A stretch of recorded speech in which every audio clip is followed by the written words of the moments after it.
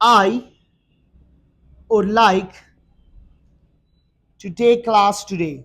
I would like to take class today. In this sentence you can see